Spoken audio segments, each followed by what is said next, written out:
This episode is brought to you by AeroPress. I love AeroPress. With more than 45,000 five-star reviews and customers in more than 60 countries, it might be the highest rated coffee maker on the planet. Let's rewind just a bit, because back in 2010, 2011, I tested the entire gamut of coffee brewing and filtering options alongside a former barista world champion.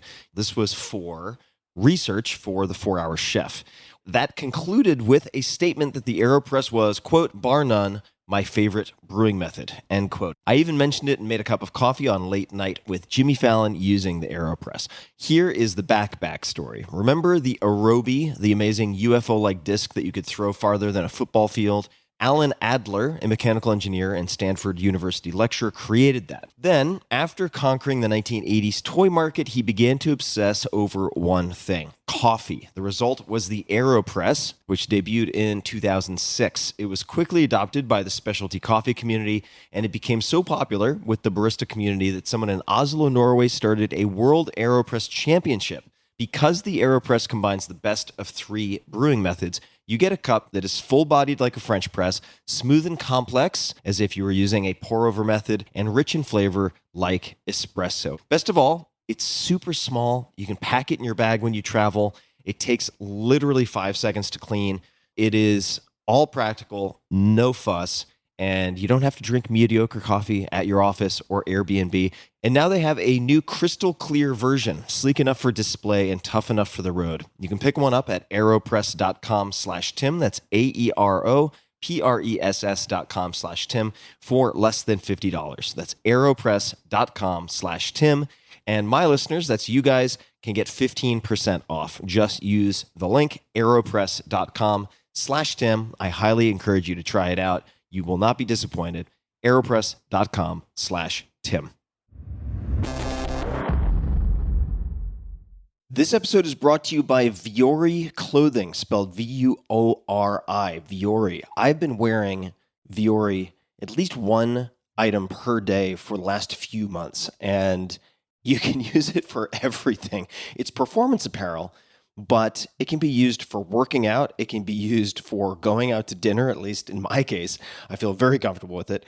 Super comfortable, super stylish, and I just want to read something that one of my employees said. She is an athlete. She is quite technical, although she would never say that. I asked her if she had ever used or heard of Vuori, and this was her response.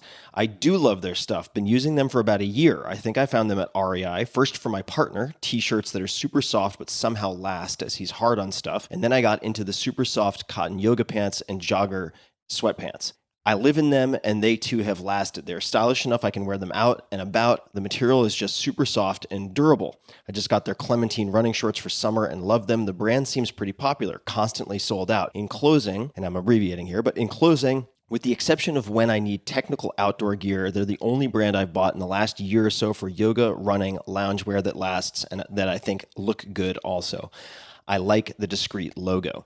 So that gives you some idea. That was not intended for the sponsor read. That was just her response via text. Vuori, again spelled V-U-O-R-I, is designed for maximum comfort and versatility. You can wear it running. You can wear their stuff training, doing yoga, lounging, weekend errands, or in my case, again, going out to dinner. It really doesn't matter what you're doing. Their clothing is so comfortable and looks so good, and it's non-offensive that you don't have a huge brand logo in your face.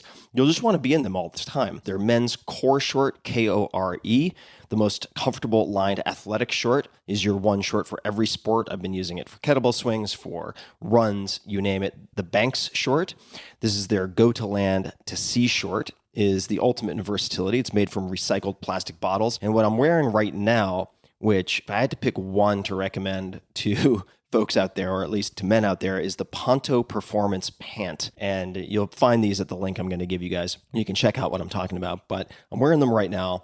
They're thin performance sweatpants, but that doesn't do them justice. So you got to check it out. P-O-N-T-O, Ponto Performance Pant. For you ladies, the women's performance jogger is the softest jogger you'll ever own.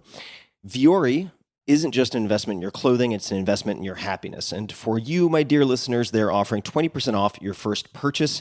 So get yourself some of the most comfortable and versatile clothing on the planet.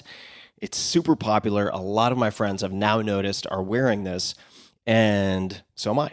VioriClothing.com/Tim. That's VUORI clothing.com/Tim. Not only will you receive 20% off your first purchase, but you'll also enjoy free shipping on any U.S. orders over $75 and free returns. So check it out. VioriClothing.com/Tim. That's VUORI clothing.com/Tim, and discover the versatility of Viori clothing. Optimal minimalism. At this altitude, I can run flat out for a half mile before my hands start shaking. Can I ask you a personal question?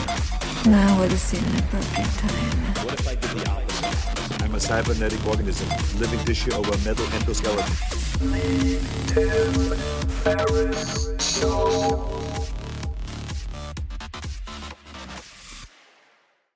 Hello, boys and girls, ladies and germs. This is Tim Ferriss. Welcome to another episode of The Tim Ferriss Show, where it is always my job to deconstruct world-class performers, to interview people who are very good at what they do, to find out what makes them tick, their influences, things you can use that you can borrow from their lived experience. And my guest today is David Eagleman. You can find him on Twitter at David Eagleman, Eagleman, just as you would think it's spelled. And David is a neuroscientist, New York Times bestselling author, TED speaker, and Guggenheim Fellow. We're going to come back to the Guggenheim Fellow, I think, very shortly. He is the writer and presenter of the Emmy-nominated series The Brain on PBS, as well as the podcast Inner Cosmos with David Eagleman. In Palo Alto, California, he teaches at Stanford University, you may have heard of it, runs a startup neurotech company called Neosensory, and directs the Center for Science and Law. Dr. Eagleman also runs a film and television production company, Cognito Entertainment, to bring scientific themes, both fiction and nonfiction, to the screen. And in his spare time, he is the author of 8 books, including the international bestseller Some, Incognito, and his newest book, Livewired. You can find all things David at Eagleman.com. David, so nice to finally carve out the time to have this conversation. Great to be here, Tim. And I thought we would start with a topic, while near and dear to my heart, is not something I know that much about, and that is synesthesia. And I'll preface that by saying one book that I found somehow, I don't know how, in high school, which later led to me for a very brief stint being a neuroscience major or a psychology major with a focus on neuroscience, was a book by A.R. Luria, and I may screw up another word here, but The Mind of a Mnemonist. I always want to say mnemonist, like mnemonic device. Mnemosyne, right, the Greek goddess of memory. So that gave me insight, as any reader of this book would find, into a vast memory and what maybe hypermnesia or incredibly unusual performance in that arena can look like. Would you mind just taking a moment to define synesthesia and to then describe the work that you've done in that area or aspects of it that you find particularly interesting? So a mnemonist is someone who can memorize anything in their life, as you know from the book, giant lists of arbitrary numbers or things like that. Some people have this ability, and it turns out, as far as I can tell anyway, that every single one of these people has synesthesia. So synesthesia is where there's an association between some stimulus and something else. So for example, numbers triggering a color experience. So 3 is purple, 9 is yellow, and so on. But it's not only colors, it can be other things like gender and personality and shape and size and things like that. So for someone who has synesthesia, when they're memorizing, let's say, the digits of pi, there's a whole story landscape going on where the small yellow girl who is number 3 is talking to the angry boy who's number 7, and then who's talking to the old woman who's number 9, and so on. There's a whole story there. And that's how mnemonists tend to memorize their stuff. But synesthesia, turns out, is quite common. It's about 3% of the population has some form of synesthesia. And the thing I've always found fascinating about it, the reason I've studied it for about 20 years now, is because it is just an example how reality can be different in your head and in my head. And we would both accept it as, okay, that's how the world is. I should just mention there are all these forms of synesthesia, like, hearing might lead to a taste in your mouth, or tasting something might lead to a feeling on your fingertips, or a loud sound might cause you to see something, or whatever. It's just any blending of the senses. We call that synesthesia. All right. many follow-up questions because I've never had a conversation with someone who has spent the amount of time looking at synesthesia as you have. So 2 immediate questions come to mind. So mnemonist, would you say that that label applies to only those who seem to organically have these abilities and maybe the presence of synesthesia, or does it also apply to people who develop or learn techniques for, say, competing in memory competitions? Because they can do things that are seemingly beyond the reach of the average human, but they're not Kim Peek reading 2 books at the same time, one eye on each page, let's just say. Right. So like with many things, there's congenital, which means you're born with it, or acquired, which means you get it some other way. So for example, there's congenital synesthesia where you're born with this mixture of the senses, but acquired is when people take certain psychedelic drugs and they, listen to music and it causes them to see colors and shapes, that sort of thing. So yes, you could be a mnemonist that acquires your skills through hard training. And usually that training involves just tapping into other modalities, like we're really good at location. All animals really care a lot about location. So you know all the stuff about memory palaces and whatever, and you're memorizing a sequence by placing things in your mind in different locations in your house, let's say. So that's the way that somebody trains, is by tapping in. And really that's what synesthesia is about, is neighboring areas of the brain that are sort of tied together more than you would normally expect. So for somebody who has colored numbers, normally we memorize the numbers or the weekdays or the months or whatever thing we're forced to arbitrarily memorize as a child. For a synesthete, they tie it into something like colors, or in many cases, spatial location. So many synesthetes have, let's say, the months of the year are laid out in front of them. So they say, March is over here and April is kind of up and to the right of it. And then May is down here and June, July, and it usually circles around their body, that kind of thing. But they have a very spatial sense of the months or the years or the number line, things like that. So we may come back to that, but I would like to jump to something that I think is certainly adjacent, and that is creating new senses in some respects. And this makes me think of one of your probably several TED Talks, but can we create new senses for humans? I saw this quite a long time ago. I put it in my newsletter, 5 Bullet Friday, because I thought it was very much worth people watching and considering, not just considering what you had then, but the implications of developing technology. So would you mind describing, outside of congenital synesthesia, outside of gobbling psilocybe mushrooms and seeing the Andromeda galaxy appear before you as you're here, Pink Floyd, there are other options for developing a new ability to, or new faculty to perceive the world. So would you mind speaking to sensory addition, if that's the right term to use? And maybe we start with recent progress. The whole thing that got me interested in this a while ago was understanding, just really thinking about the fact that the brain is locked in silence and darkness inside the skull. And all it ever sees are these little electrical signals, which also, can cause chemical release and so on. But you just got these electrochemical signals running around in the dark. And yet, when you open your eyes and look at the world, you see everything in full color and it looks so rich and so on. And you're hearing music and you're feeling things on your fingertips and you're smelling cinnamon, and all these things seem like very distinct senses to you, but they're all made of exactly the same stuff, which is these electrochemical spikes. And so I got really interested in this idea of, could we feed information into the brain via an unusual source? And would the brain just figure it out? And so what we did is we built a vest that had vibratory motors on it. And this was for people who are deaf. It can capture sound and turn the sound into patterns of vibration on the skin from high to low frequency, which is exactly what the inner ear does. And we put it on deaf people and trained them, and it turns out that works great. You can learn to hear through your skin. And it's because essentially the brain doesn't care how the information gets there. As long as it gets there somehow, the brain will figure out what to do with it.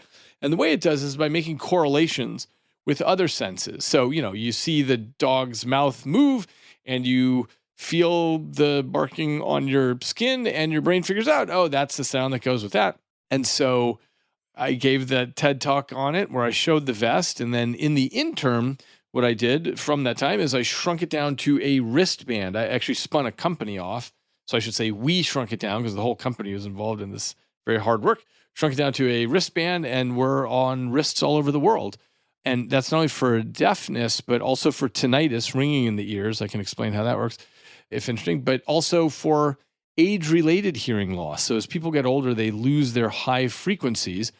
So we just use machine learning on this wristband that listens in real time for the high frequency parts of speech, like a TH or an S or a V or a B. And it buzzes your wrist in different ways to let you know, hey, I just heard a TH, I heard a B, a V. And so what happens is your ear is doing all the work at the medium and low frequencies, and the wristband is just clarifying what just got said at the high frequency. And it turns out that works like gangbusters. Your brain can learn to fuse those signals quite easily. And after a few weeks, they don't need hearing aids. It replaces a hearing aid. So your mind fills in the blanks once you develop the ability to associate properly. Exactly, because your mind is getting the information now through your wrist, through the skin of your wrist, which is essentially acting like a perfect inner ear. We're just transferring the inner ear to the skin, essentially, and that just passes the information into the brain. The brain says, oh, I got it. That was sheep versus sheet versus chic. It gets the information from the wrist and puts it all together. So for the wrist to work like the vest did, what was the most important technological innovation? Because I think of the surface area of the vest. I'm like, okay, your ability to discern, say, vibration at the chest versus the back would appear to be fairly straightforward. But once you constrain that to surface area and contact on the wrist, I would imagine that, probably incorrectly, but I would imagine that to be much more difficult for the user to parse and learn to decipher. It's actually not, because you have very low spatial resolution on your torso. In other words, Right. It's the density. Exactly. So you have higher on the wrist, but your intuition is right that there's just less room on the wrist to stick motors. So we have fewer motors than we had on the vest. It turns out we use an illusion, which is if I stimulate two neighboring motors, you will feel one virtual point in between those two motors. It's like binaural beats with audio. Yeah, exactly. And as I change the amplitude of those two motors, I can move that virtual point around. So we're actually stimulating 128 virtual points on the wrist is what we're doing. That's clever. You clever bastards. Good for you.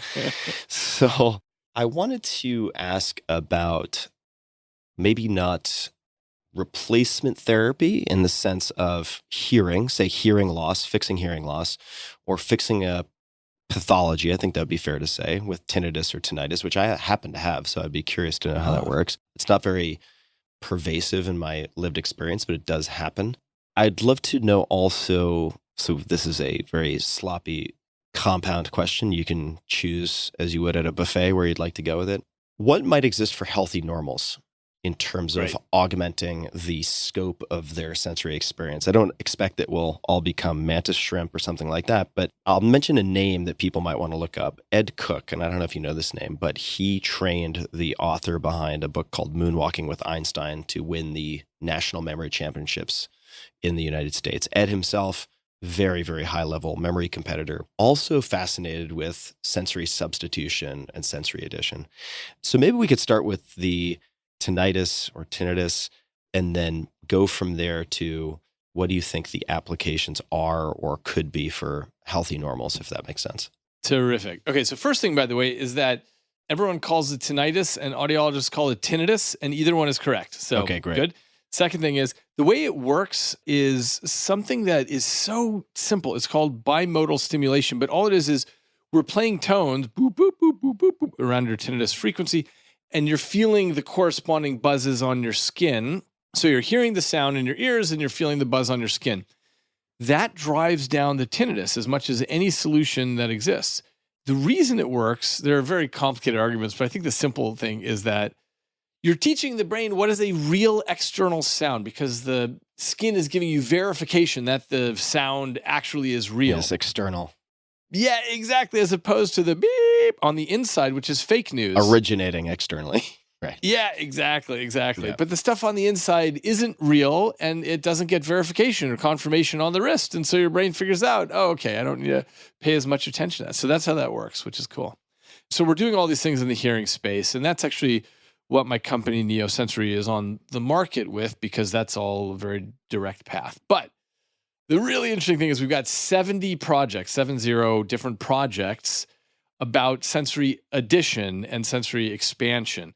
And so some of my favorites are things like, for a long time, I've been wearing infrared just so I can pick up on what's going on in the infrared range.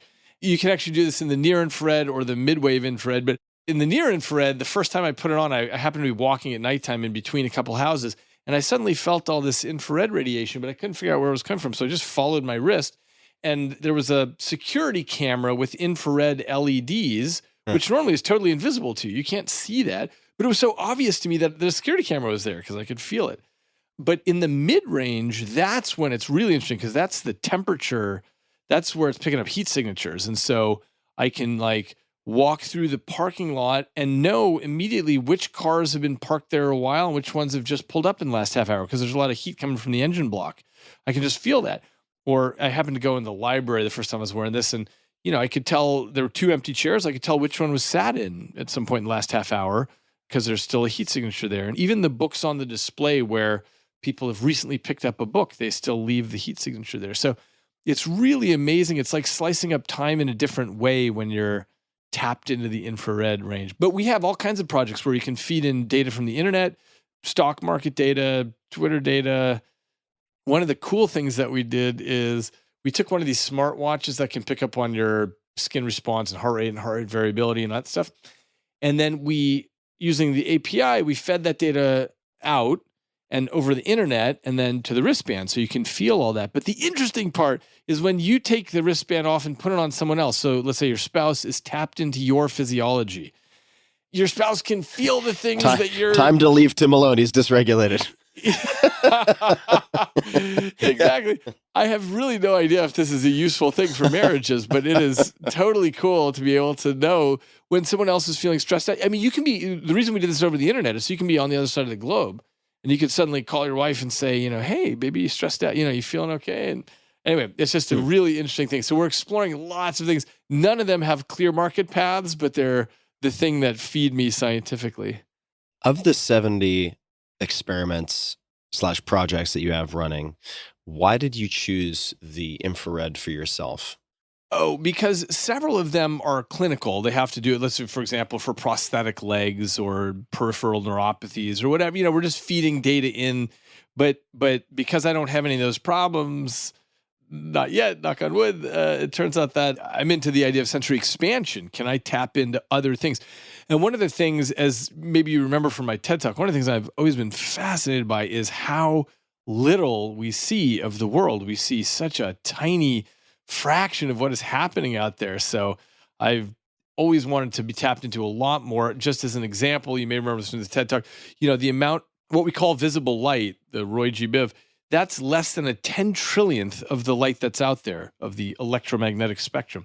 Mm-hmm. And so it turns out that, all these other things, X-rays, microwaves, and gamma rays, and all these things are passing through your body, totally invisible to you because you don't have the proper receptors to pick up on it. But I suspect there are a whole bunch of Nobel Prizes hidden out there in different parts of the spectrum. If we could just pick up on those and detect them in our daily lives and be aware of things. And by the way, I should clarify one thing on that. We have all kinds of ways of detecting things in the spectrum in those different parts, but only in the laboratory. We're not walking around and experiencing the world that way. And I think that's what makes all the difference. I'll just give you one example just to clarify what I'm saying. Some colleagues of mine have this company where they look in the microwave range at the oceans to see where the ships are going, and they can make estimates of commerce that way and so on.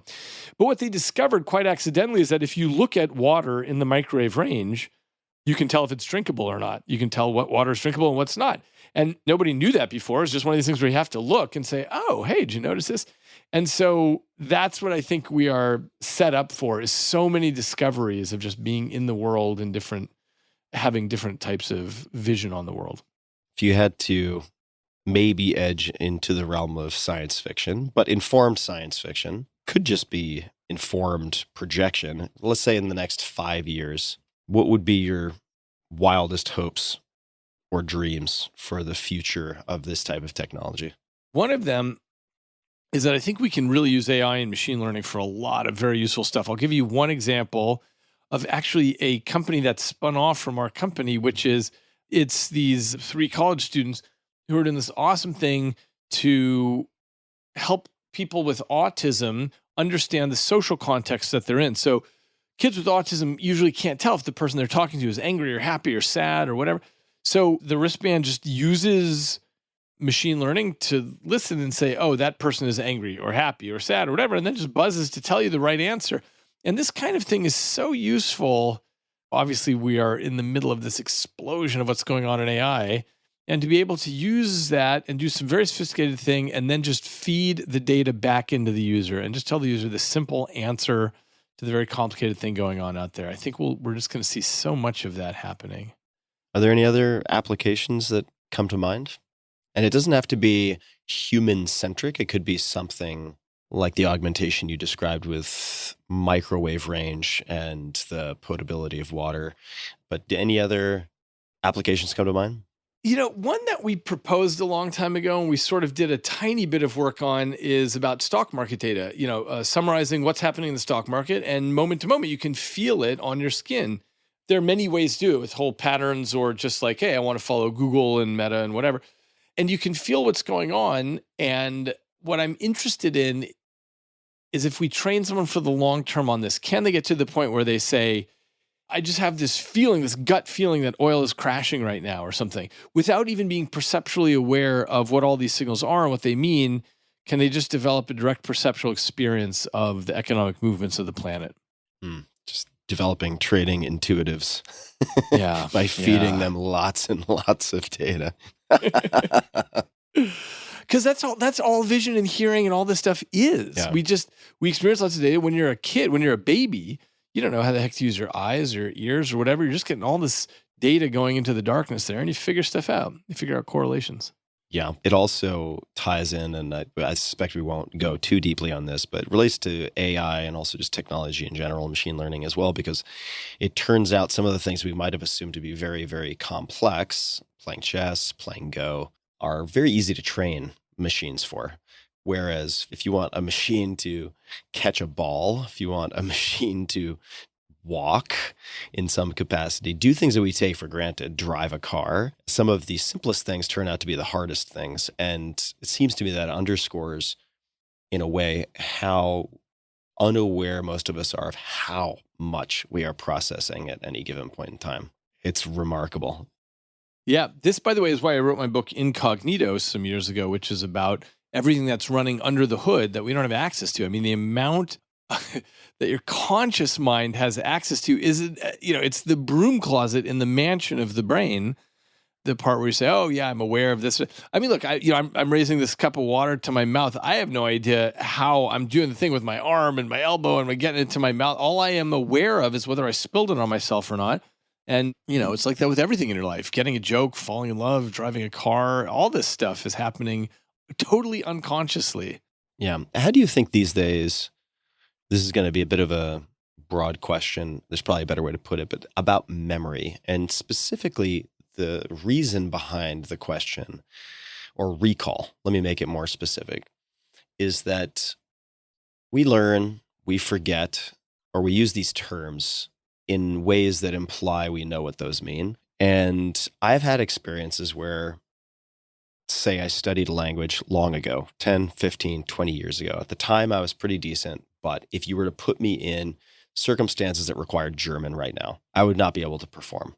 But in certain states, whether that's in, say, a non-ordinary state of consciousness induced by psychedelic compounds or others, it's not the only one, in periods of, say, very deep ketosis, where I'm doing, say, an extended fast and I have 2.53 millimolars of BHB measured by finger prick, I do then appear to have access to these memories I had assumed I had forgotten, in quotation marks.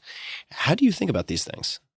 First of all, I'd love to actually test with you on that. Like what I mean is, For example, we could just pull up online some, basic German test where you're doing something and see whether when in deep ketosis, if you have a better Sure. score than you do To otherwise. verify it, for sure. Because if that is verifiable, that's amazing and cool. And what it illustrates is something that we do know, which is that stuff is in there. And we know this for several reasons. I mean, a big one is if somebody says a German word, let's say that you haven't heard in years, but you say, oh yeah, that's right, I remember that word. All that stuff's in there. The other thing is there's a psychological effect called savings, which is, let's say you've studied German for a long time, then you don't study it for years, but then you pick it up again and you say, okay, I'm going to get really serious and study this. You'll be much faster at learning it because all that data is in there in some form. It's in there. And so it's much, much faster the second time around. Just as an example, when astronauts come back from orbit, they have to relearn how to walk, but it doesn't take them as long as it does an infant. They can't really walk on their own, and then they're walking fine. So what is fascinating, and maybe this is part of what you were getting at with your question, is, we use the word memory in computers, and it's such a shame that we use the same word because there's hardly any relationship there. Memory in a computer is perfect. You're putting in zeros and ones. You get those same zeros and ones back out. In a human brain, it's a totally different thing going on.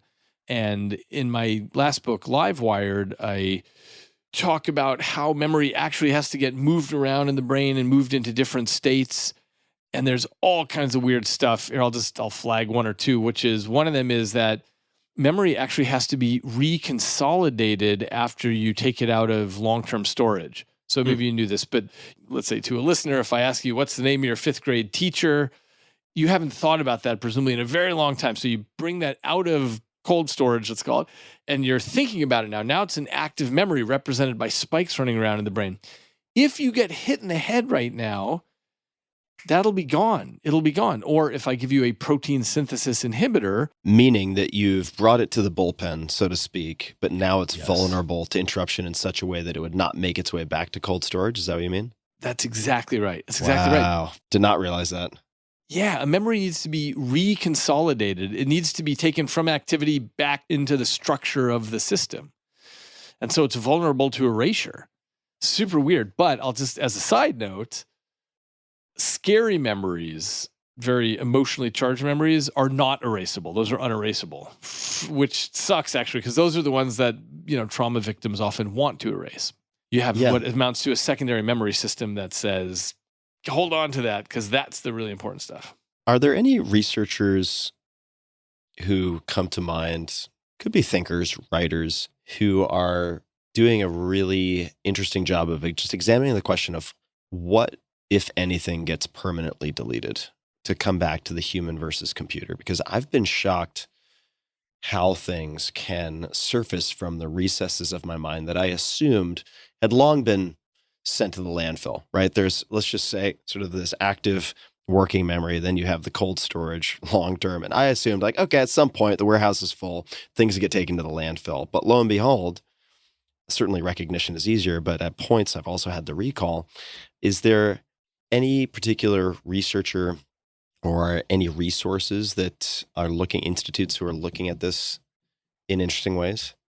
That's a very tough question to address. It's something that we make observations on in our own lives. Right. How would you test it? Yeah, that's a particularly challenging one. One of the things that people do test, which is slightly different than what you're asking, but it's about the way that memory, even though we believe the part that we do remember is accurate, it's the way that drifts. And just as an example, my colleague Liz Phelps at NYU, right after September 11th, 2001, she went and interviewed a bunch of people and said, what exactly did you see on September 11th? And she was also clever enough to ask them, tell me your memories from September 10th, the day before. And they said, okay, well, I ate lunch here, I did this, whatever. Okay. Then she found these same people a year later and asked them. And it turns out both the highly emotional charge memories and the boring memories had both drifted. It turns out that everything drifts, even things that you think you could never get wrong. People get wrong all the time. So memory is a myth-making machine, and we're constantly reinventing our past, especially as we tell the stories over and over again. Yeah, totally. This is part of why I'm very skeptical of certain, say, studies involving nutrition that are observational studies where they rely on self-reporting, but people are filling in the diary of what they ate asynchronously. And I'm like, oh man, I would bet people are going to be 20% off minimum on average with that type of reconstruction. That doesn't even include the purposeful lying that people do on that. Right, Yeah. right, exactly. So let's shift maybe back in time a bit.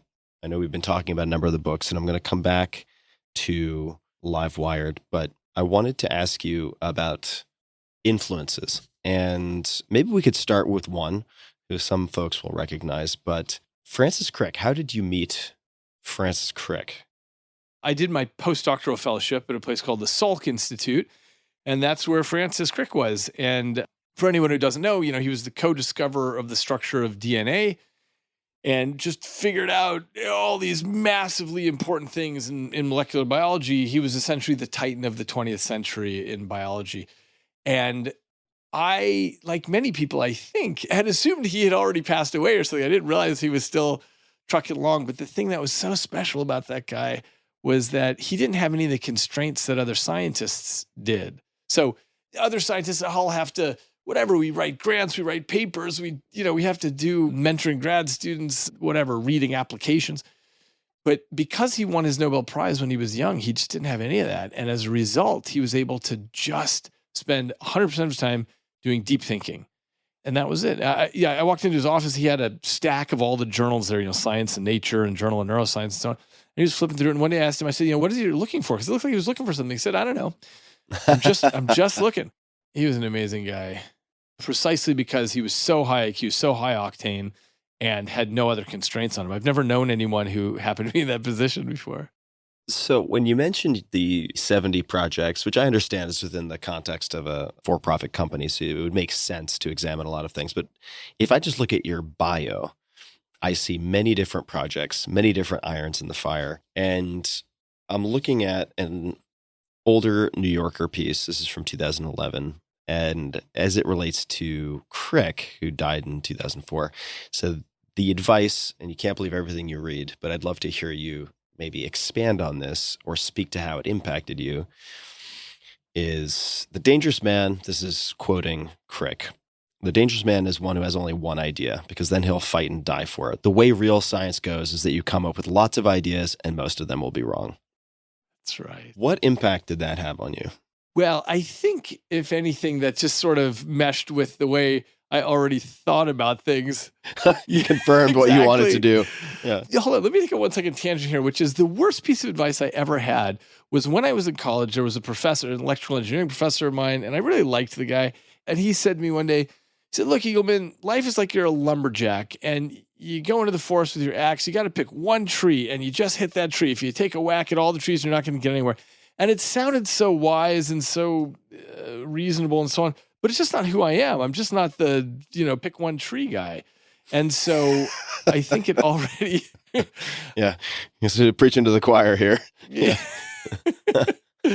Yeah, exactly. So when Crick said that, and by the way, any good scientist is doing this anyway, you have lots of hypotheses, each one of which you think, wow, that's going to crack open something big. And then you realize, oh, that's totally wrong. Or you run an experiment or whatever. So you got to have a lot of them. Just a quick thanks to one of our sponsors, and we'll be right back to the show. This episode is brought to you by AG1 by Athletic Greens. I get asked all the time what I would take if I could only take one supplement. The answer is invariably AG1. I view it as my all-in-one nutritional insurance. I recommended it long ago in my 2010 #1 New York Times bestseller, The 4-Hour Body, and I did not get paid to do so. With approximately 75 vitamins, minerals, and whole food sourced ingredients, you'd be very hard-pressed to find a more nutrient-dense formula on the market. It has a multivitamin, a multi-mineral greens complex, probiotics and prebiotics for gut health, an immune support formula, digestive enzymes, and adaptogens. AG1 makes it easy to get a lot of nutrition when good whole foods simply aren't at hand, or when you just want to ensure you are covering your bases. AG1 is the ultimate all-in-one nutritional supplement bundle in one easy scoop. And Athletic Greens is giving you a free 1-year supply of vitamin D and 5 free travel packs with your first subscription purchase. Go to athleticgreens.com/Tim. You can check it out, athleticgreens.com/Tim. They also offer a 90-day money-back guarantee if you are not 100% satisfied. Learn more, try it out, athleticgreens.com/Tim.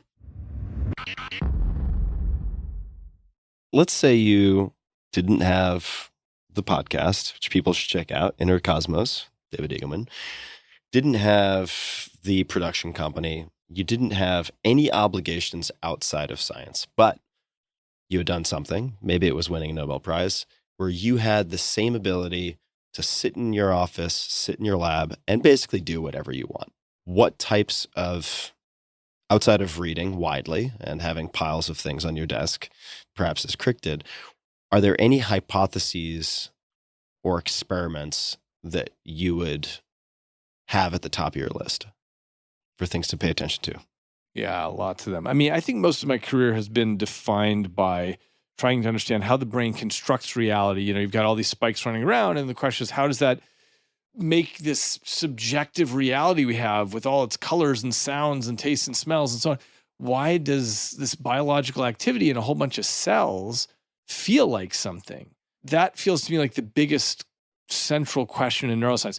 I actually wrote an article, I think in 2004, 2006. I wrote the cover article for Discover magazine, and I called it 10 Unsolved Questions of Neuroscience.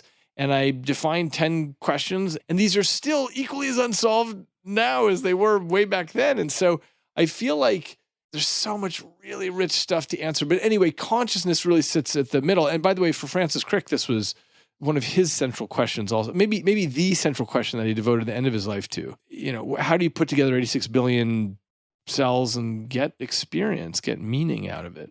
Let's talk about consciousness for a second, which is such a slippery pig. I know some folks hate talking about it because they're like, it's like talking about God. We might not even be talking about the same thing. Like, let's define terms. But for the moment, we can put that aside. Although if you have a tidy definition, I'd love to hear it. But do you think that consciousness is an emergent property? So at some point, these building blocks, these carbon-based structures build up, and then we have, at some point, consciousness as an emergent property? Or do you feel, and maybe there's a third answer, that it is more fundamental than that? I don't think there's any way to know. So just to define that for the audience. So the second view is sometimes called panpsychism, which is that maybe consciousness is a fundamental quality of the cosmos, and like gravity or mass or whatever, it's already there and you're putting things together in just the right way. And the first version is that, you know, if you put a bunch of cells together in just the right structure, you get self-awareness and sentience. We don't really know. And all the data we have is consistent with either. So the data we have on consciousness, of course, is that, you know, if you hurt your brain, let's say with a stroke or a tumor or traumatic brain injury or whatever, or you put molecules in like drugs, your consciousness can change in any of these circumstances. But all that tells us is that the physical integrity of the system is necessary for the conscious experience, but it certainly could be either. What was Crick trying to solve for? How is he trying to examine consciousness? And I know panpsychism has developed a bit of a, I don't want to say negative connotation, but even some physicists who I guess are taking the understanding that I couldn't even begin to explain how one might test this experimentally. So I assume it's largely theoretical at this point, but those who take the consciousness as fundamental side of things seem to try not to use panpsychism, some of them. But how was Crick approaching this, and why was it so compelling? Well, let me say two things. So Crick had a chalkboard in his office, and he had lots of things written on it, but right in the middle, he had the word meaning written on it, because that was his central question: is why does any of this mean anything to us? If I look at my garage door opener or my cell phone or whatever, it's just pushing zeros and ones around in transistors, and presumably nothing means anything to it, but we have all this feeling and meaning. So that was his central question, and what he was trying to figure out was what he called the NCC, the neural correlates of consciousness. So working with our mutual colleague, Christoph Koch, he was working on the NCC and trying to figure out, okay, look, there's the hard problem of consciousness, which is why does any of this equal subjective experience? But the maybe easier problem is to figure out what parts of the brain are involved and absolutely have to be there for you to be consciously aware of something. And so that's what he sort of defined that as a program and worked on that until he passed away. But there are many other people who are pursuing that in various ways. And so, again, that's the easy problem of consciousness, just figuring out the correlates. Yeah. It's exciting. Are there any of the 10 unsolved questions, if I'm getting the headline right, of neuroscience, of those 10, are there any, if you're like, you know what, if I could have an X Prize, put something together to make it so financially compelling that some of the best scientists in the world would drop what they are doing to focus on this is the one or the two that I might choose? Are there any that come to mind? They don't even necessarily need to be from that piece. They could be something that simply comes to mind. Let me give a slightly different answer to the question, because actually what I thought you might be about to ask, are there any of the 10 that we have sort of made some progress on? And actually there is one. Okay. There is one, and that has to do with why we dream. One of the questions was, why do brains sleep and dream? Sleep is still a little complicated, but there are a bunch of hypotheses. But I think that my student and I have solved why we dream at night. And I can tell you if you're interested in that. Of course. No, thanks. Yeah, we're in a rush here. Yeah, please go ahead, David. Which is, it has to do with brain plasticity. So the brain is always reconfiguring itself. It's a very dynamic system. And, every one of these neurons in your head, they look like branching trees and they make 10,000 connections to other neurons. These are constantly moving. So imagine like moving trees that are plugging and unplugging and seeking and connecting with others and so on. So anyway, that's called brain plasticity, this constant reconfiguration. And it turns out the surprise in neuroscience is how rapidly things can start moving and changing. And so some colleagues of mine at Harvard back in, I think 2007, did this experiment where they put people in a fMRI, the brain scanner, and they blindfolded them tightly. And they were doing things like, when you're exposed to sound or touch, what is that? What's happening in the brain. And what they found is that in 60 minutes, the visual system started responding to touch and to sound. And that was really unexpected, because we know that if you go blind, your visual system will get taken over, especially if you're really young. But no one would have ever dreamt that you'd start seeing the first signs of takeover in 60 minutes. And so that got my student and I to start thinking about something right away. And we realized that dreaming has to do with the rotation of the planet. And this is because the planet rotates into darkness. So we spend half our time in the dark. Obviously, I'm not talking about electricity-blessed times, but historical evolutionary times. What this means is you can still hear and smell and taste and touch in the dark, but you can't see in the dark. And that puts the visual system at a disadvantage. It's like you have been blindfolded in a sense. And so what we realized is the visual system has to fight back to keep its territory all during the night. And so that's what dreaming is about. Every 90 minutes, you've got these very specialized circuits that blast activity just into the visual cortex. That's all that happens in dreaming, is it's going just to primary visual cortex, all this random activity. And it's just to keep it defended against takeover from its neighbors. To prevent the weeds of other senses from encroaching on the walled garden of vision. Exactly. You got it. It's a screensaver. And so what's very interesting is a lot of people have asked me when I present this. I'm presenting this at a big talk at Stanford tomorrow, by the way. And, a lot of people say like, wait, don't we already know why we dream? And the answer is no, we don't know why we dream. There are various hypotheses, but that doesn't mean you stop making hypotheses. And the reason this one matters, I think, is because it is the first ever one that makes quantitative predictions across species. So what we did is we found 25 different species of primates, and we looked at how plastic their brains are. Some primates come out very plastic, like Homo sapiens. Others, like the gray mouse lemur, it's called, is very not plastic. It drops out. It reaches puberty rapidly. It knows how to walk rapidly. It's sort of pre-programmed, if you want to think about it that way. What are you using as a proxy or a measurement for plasticity? Great. So it's time to wean from their mothers, time to walking, time to puberty, things like this. I got it. So how much is kind of out of the box versus how much is molding of the Play-Doh? You got it. That's exactly it. And so Homo sapiens, it's unbelievable. I mean, we're so useless for so long. And that's because we've got these extraordinary plastic brains. We drop into the world half-baked, and we absorb the world around us. We absorb the language and the culture and all the knowledge that has come before us.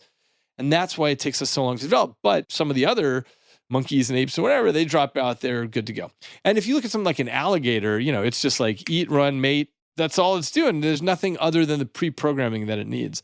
Rapid eye movement sleep is what correlates with dreaming. So if you look at the amount of REM sleep that these different animals get, you find that it correlates perfectly, like a perfect machine gun correlation. More REM, more plasticity. Exactly. So if you are a creature like, by the way, if you're a baby human, you dream all the time. They have about 50% of their sleep is REM sleep, is dream sleep. And as you get older, your brain is less plastic. And by the way, you have less percentage of REM sleep. But anyway, for an animal that's not particularly plastic, it has very little dream sleep. Are you aware of any counterexamples? Are there any species that seem to exhibit a decent percentage of REM sleep, but that one would not conclude are particularly high plasticity outside of primates? No, I don't know any counterexamples where they have a lot of REM sleep, but I did come across one which I thought was a real problem for the hypothesis, which is elephants. Elephants have almost no REM sleep. They do have a little bit of REM once in a while, but otherwise they don't. And of course, elephants have big brains and so on. But it turns out elephants only sleep 1 to 2 hours a night, and they have excellent night vision. So they don't need to keep their visual cortex protected against takeover in the same way that we do. So that actually falls right into line in the theory. I wonder if there are other animals with terrible night vision that might experience a decent percentage of their sleep as REM sleep. But it's a fascinating hypothesis, right? I mean, super fascinating. Yeah. It simplifies the whole thing and demystifies it, if true. Exactly. When you're blasting random activity in, because we're visual animals, we have dreams. When you get activity back there, you think, oh, I'm seeing them. I'm riding through a meadow. I'm talking to a silver leprechaun, whatever's going on. You too? What's funny about dreams is, you wake up and you try to explain it to your spouse or whoever you're talking to, and we layer on all this extra stuff in this narrative to make it make sense. But actually, dreams are just these weird visuals that happen. Actually, let me just mention one thing, because I always get asked about, okay, what about blind people? Mm-hmm. What happens in their dreams? Do you know the answer to that? I don't. I would suspect it probably depends on when they became blind and the type of blindness, but I don't know the answer to that. So why don't you take us there? Okay, well, it's just that if you are a blind person, you still have dreams at night. And that's because these circuits that drive dreaming are very ancient. You find these across the entire animal kingdom, actually. So every 90 minutes, they get this random activity blasted into their occipital lobe. But now that part of the brain is no longer visual. So a blind person has dreams that involves, touch and hearing and so on. Like, oh, I was, feeling my way around the living room, and there was a big dog in the corner, and I got scared and I ran, but, the furniture was all rearranged and whatever. But it's all touch and hearing. It's not visual. Yeah, I interviewed Richard Turner, who is a very famous close-up magician who is completely blind. And he became blind at a pretty young age, and he described his experience of reality. And we have to take his word for it, of course, but highly visual. I didn't ask him about his dreams, I don't think, but really enjoyed the conversation because he has the dexterity of a very well-trained sighted person. It is nearly impossible to believe that he is not fully sighted with what he can do with his hands. It's remarkable. For people who are interested, there's a documentary called Dealt, D-E-A-L-T, that is fantastic about Richard Turner. Oh, I'd love to see it. It's fantastic. I really recommend it. There's a lot more to it than just magic. I mean, it's mostly his life story. But I just want to point out, it's not necessarily visual, it's spatial. So, he's got this amazing spatial sense, it sounds like, about what's where and how to turn things and how to move things and get things into his pocket or whatever, but it's spatial. Well, he describes it as, in his experience, keeping in mind that he was sighted until he was something like 6 or 7 years old. I can't recall exactly, but if I remember correctly, different experiences have a blue or a red tone to them and have different, I think he would say, visual sort of geometric representations depending on what he's interacting with, who he's interacting with. That doesn't invalidate what you said with respect to dreaming. I don't think I asked him that, but it's an area I know very little about. Oh, I'd love to get in touch with him and ask him about his dreams. Yeah, he's in San Antonio, Texas. I could put you in touch. Great. If you wanted. So let's talk about additional influences. So we hit one of the big names, Crick. Who are some of the influences that most shaped where you are today and over the last, say, 10 years as a scientist and just investigator of the world? I would say the ones that come to mind are, first of all, my father, who is a forensic psychiatrist and just a super smart guy. That was a big influence in my life. Then I went to graduate school, and my advisor was a guy named Reed Montague, who was such a terrific thinker and a great athlete. He was a major influence on me. And the other one, I guess, was Carl Sagan, who I only know through television, but that was all I saw as a kid. We never watched much TV, but I saw Cosmos on PBS, and it totally influenced the trajectory of my life. I mean, I just, first of all, was so turned on by all the stuff he was saying. And yeah, it's interesting actually, because my parents never said, oh, you could be the next president of the United States. They always would say, oh, you could be the next Carl Sagan. And that's the direction I ended up taking. Now, I may have missed the name Montague. Am I recalling that? Yeah. Montague. What was the impact that was made? And what sport? Just out of curiosity. Oh, he was a decathlete. He was a decathlete and just unbelievably good at every sport he ever tried. He was a big sprinter and a big muscular guy. And somehow look, here's the thing. As an undergraduate, I majored in British and American literature because that was my first love. And so when I decided in my last semester of my senior year that I loved neuroscience, I applied to neuroscience graduate school and I miraculously got in, but I wasn't sure if I wanted to do a PhD in neuroscience. I didn't know what that would entail. And I figured I'd end up with big Coke bottle glasses and my hair sticking up everywhere. I didn't really know what it meant to be a scientist. And so I met this guy and he was so admirable in all the ways that I wanted to be, just as a killer in every way and so smart. He was, 20 IQ points ahead of everybody and also could bench press and, do chin-ups better than everybody. So he broke the mold. So he showed you that you didn't need to be resigned to the Coke bottle glasses. Was that it? Yeah. Was that proof of concept? Yeah, it was proof of concept. And of course, the ideas and the challenges and whatever, that it opened up my world. It opened up my mind so enormously. And he was very hard on me. I was his grad student for 5 years and he was a total jerk all the time. But I love the guy so much, but he was really hard on me. Would you, in retrospect, have it any other way? Is there a version of the hard that would be better or would have potentially been better for you? Or was it what you needed at the time? Yeah, I suspect this is different for each person, but for me, it worked really well. And I had a track coach in high school who was the same way. He was so mean to me and it brought out my best behaviors that way. So going from British American Lit to deciding that you're going to apply for a master's program in neuroscience seems like a very hard left turn.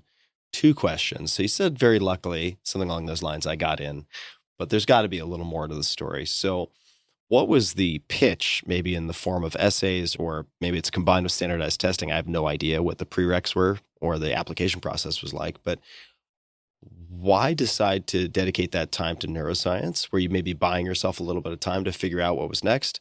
And then what do you think, if you had to make an educated guess, helped you to get in from such a seemingly unrelated field? The truth is that I was always studying science, and so I had tons of science on my transcript. It's just that I didn't have neuroscience in particular. And so what had happened is I was good at science growing up, and so everyone told me, I feel like everyone gave me bad advice. They said, oh, you should become an actuary and do the stuff with math because I could do math, or you should become a waste engineer because there's a lot of money in waste engineering. People had all these proposals that were so boring and nothing to do with Carl Sagan and real questions. So what happened is I went to college and I studied electrical engineering. I took lots of physics. I took lots of, all kinds of things. And I couldn't quite find what was resonating. I couldn't find the thing that I loved. And so I ended up majoring in literature, but I was taking these classes. And it was my last semester that I took a neuroscience class. And by the way, the class I took was taught by a very old professor who was using literature from, let's say, the 1960s. It was a terrible neuroscience class, but it didn't matter at all. I was totally hooked. So it seems like you had demonstrated scientific chops, right? You're not innumerate. You can do math. Was there anything else that was key, you think, to getting into that program? Actually, in one of my philosophy classes, we'd been assigned to write a final project, and I don't know, like a 12-page assignment or something. I ended up writing 108 pages on the brain. And the reason I was writing so much on is because I went to the library and I, over the course of that last semester, read every book that the library had on the brain, which, by the way, was not that many at the time because there just weren't that many. But I read everything I could. So when I showed up for the graduate school interview, I said, look, I know I don't have much biology on my transcript, but ask me what I know and I'll tell you because I've read X, Y, Z and blah, blah, blah. It worked. The problem is I don't think a kid could get into graduate school now with that trajectory. And I think that's a shame. Why not? Well, only because now the competition is so high. And so if you haven't rotated in labs the whole time you're an undergrad and been doing neuroscience since you were 2 years old and so on, then it's hard to get in. That's a bummer. And then the David Eaglemans of the world end up being waste engineers. No disrespect to waste engineers, but you would hope there to be a spectrum of possibilities. Yes. Well, it's good that you went through it when you did then, I suppose. Yeah. Oh, exactly. I really lucked out. What would you say is one of your, for those people listening and looking at your bio and watching your TED Talks to think, man, this guy just wakes up every morning and just karate chops the universe to bend to his will and hits home runs from start to finish. I can't believe it. That's not me. Favorite failures, and you can define that any way you'd like, but to frame it, failures or things that didn't work out as you had hoped that in retrospect taught you a lot, bent your trajectory, or maybe set the stage for later successes. Anything that comes to mind. Well, one thing that comes to mind is I wanted to be a writer very much. So I wrote my first book called Sum, S-U-M. Great book, by the way. Highly recommend. Thank you very much. And I submitted it for publication and I got rejected. So I submitted again, I got rejected. I ended up collecting a stack of rejection letters as high as the book. Nobody wanted to publish it. And some people, most of they were form rejections, but some people hand wrote stuff saying, hey, I really liked this book, but I have no idea where I would put this in the bookshelf or where, I don't even understand what this thing is. And so that was a failure that just kept dragging on for a very long time. And I had written it over 7 years and I was pretty much certain that it was never actually going to see the light of day. And then finally, I just kept trying to crush it from different angles. And I finally came up with an idea of there was a particular literary agent that I wanted to hit. And so I managed to figure out 3 different ways to hit her so that within 48 hours, she was hearing from 3 different people. And so finally she said, I will take you on as a hip pocket client, which just means you're not really a client of mine, but I'll keep you in my pocket just in case I see an opportunity. And then she called me 2 days later and she was sort of incredulous. And she said, wow, Some just got bought. And so that was the start of a big thing. And Tim, I know you've read Hold on. Yeah. So before you get there, you're skipping over something really important. 2 days later, 7 years in the making, Some just got bought. How does that happen? Did she just send it out to some folks and said, I'm never going to hear back, but fuck it, why not? Let's try it. Exactly. Look, it took me a while to learn that this is what literary agents are about. They're sort of the first filter. And if an agent says, I'll take something on, then a publisher will actually take a look at it. But I had been trying to write to publishers directly. Right. Tim, I know you know the book, and the book became an international bestseller. It pretty immediately got published in 33 languages. It got turned into 2 operas. Brian Eno turned into an opera at the Sydney Opera House. Didn't know that part. That's amazing. Okay, yes. So Eno turned it into opera. And then around the same time, Max Richter turned it into an opera at the Royal Opera House of London. And it keeps, finds itself back in the top 100 books on Amazon over the years. And so it's been such a special part of my life. But the point is that it was such a long, extended failure. And I'm so thankful that I just kept banging on that door until it finally creaked open accidentally. So what kept you going? Well, 2 questions. Why write it in the first place? So not to bury this for people who don't know. So the subtitle is 40 Tales from the Afterlives. That's plural. And you know what? If you don't mind, I'll just read what I put in my newsletter years ago when I first read it. And I won't read all of it, but I'll mention some of it. This is what I put, and you can correct me if I got anything wrong. Don't let the title of this book fool you. It isn't making a case for the afterlife. Instead, this short read, easy to finish in 1 to 2 days, is a collection of 40 thought exercises on the nature of existence, reality, perception, death, pain, boredom, and more. At the very least, it should make you appreciate your own life, warts and all, much more. And then in the official book description, quote, in one afterlife, you may find God is the size of a microbe and unaware of your existence. In another version, you work as a background character in other people's dreams, or you may find that God is a married couple, or that the universe is running backward, or that you are forced to live out your afterlife with annoying versions of who you could have been, end quote. Why write this book? And what gave you the gumption, the persistence to keep going? Because that doesn't always happen, to be clear. Yeah. There are plenty of high-achieving people who start books and finish them, get rejected, and after a while, they stop. So why did you end up hitting this agent from multiple angles? So why the book, and then why did you end up continuing and hitting this agent from multiple angles? Why the book actually started when I think I was like 11 years old, and I ended up talking to a rabbi, and I said, hey, I've never understood, what is the Jewish view of the afterlife?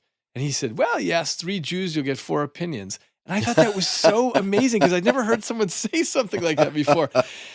And so that was actually the seed of the book. And that's the why. Yeah. And then again, as a lover of literature and a writer, I found this concept of the afterlife such a great backdrop upon which to ask all kinds of questions. And as you know from the book, it's, it's funny and there's pathos. And anyway, I do know exactly why I kept going. And that was because of a 16-year-old kid that I met when I was at the Salk Institute with Francis Crick, actually. What happened is there was a high school science day, and these kids came over, and I talked to them about what I was doing. And one of the kids came up to me afterwards and said, can I work with you? This is what I want to do. Can I work with you? And I said, sure, write down your phone number on the dry erase board here. And he did. And the next day, the dry erase board got erased, and so I forgot about the kid. Okay, so then I get a voicemail from him saying, hey, I'm the kid, blah, blah, blah, blah. And then I thought, I got to call this guy back. And then I forgot. And then I get a letter from his high school teacher saying, hey, this is just a letter to recommend the kid. Then I get called from him again. Then I get an email. And I thought, wait a minute, I don't want to miss this kid. This kid's amazing. And so he ended up working in my lab. And for the last 16 years has been my closest collaborator. His name is Don Vaughn. Amazing. That's incredible. And I call this the Don Vaughn method of just hitting someone over and over from different angles to make sure that they don't forget. So I was so impressed by this because, I was busy and I couldn't remember to call him back and whatever. And so I was really impressed with this. And so when I was trying to get some published at the end there, I thought explicitly, I'm going to do the Don Vaughn method and I'm going to hit this agent from every angle that I can. That's incredible. That it worked. So there it is. That's Yeah, it remarkable. worked.